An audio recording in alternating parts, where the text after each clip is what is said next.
મહેસાણામાં પ્રેમ લગ્નના કાયદામાં સુધારા અને સહી ઝુંબેશની માંગ તેજ બની છે। વિશ્વ ઉમિયા ફાઉન્ડેશનના પ્રમુખે પણ આ માંગણીને સમર્થન આપ્યું છે। પ્રેમ લગ્નના બહાને સમાજની દીકરીઓને ફસાવવામાં આવે છે। લવ જેહાદ જેવા બનાવો અટકાવવા માટે સહી ઝુંબેશની માંગ ઉગ્ર બની છે। વિશ્વ ઉમિયા ફાઉન્ડેશને પણ કરી છે લેખિતમાં રજૂઆત। આવનારા દિવસોમાં સીએમ અને ડેપ્યુટી સીએમને પણ રજૂઆત કરવામાં આવશે। પાટીદાર સમાજનું માનવું છે કે બનાસકાંઠા કે મહેસાણાની કોઈ દીકરીની અમદાવાદના દરિયાપુરમાં લગ્નની નોંધણી કરાવવામાં આવે તો તે યુવકનો ઈરાદો ખોટો જ સાબિત થઈ શકે છે। કાયદો પુખ્ત વયની વ્યક્તિને લગ્ન કરવાની છૂટ આપે છે, પરંતુ સાથે સાથે હિન્દુ શાસ્ત્રો પણ એ કહે છે કે વિધિ મુજબ લગ્ન થાય તે જ સાચા લગ્ન છે।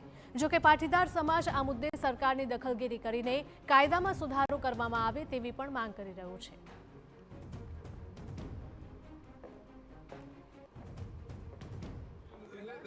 મહેસાણા જિલ્લાની કોઈ દીકરીને અહીંથી ઉઠાવી જઈને અમદાવાદના દરિયાપુરની અંદર લગ્ન કરવામાં આવે તો ચોક્કસ એનો ઈરાદો સાબિત થાય છે કે એની અંદર એનો ઈરાદો સારો નથી।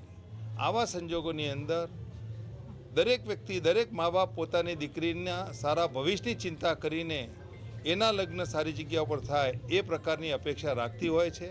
અને એના અંદર જ્યારે આ પ્રકારના બનાવો વધતા જાય છે ત્યારે એ બનાવોને રોકવા માટે સરકારને આમાં દખલગીરી કરીને કંઈક સારો ઉકેલ લાવવા માટે આ પ્રકારની જે સહી ઝુંબેશ કરીને સમાજની લાગણી સરકાર સુધી પહોંચે એ માટેનો જે પ્રયત્ન થઈ રહ્યો છે એ ચોક્કસ આવકાર્ય છે।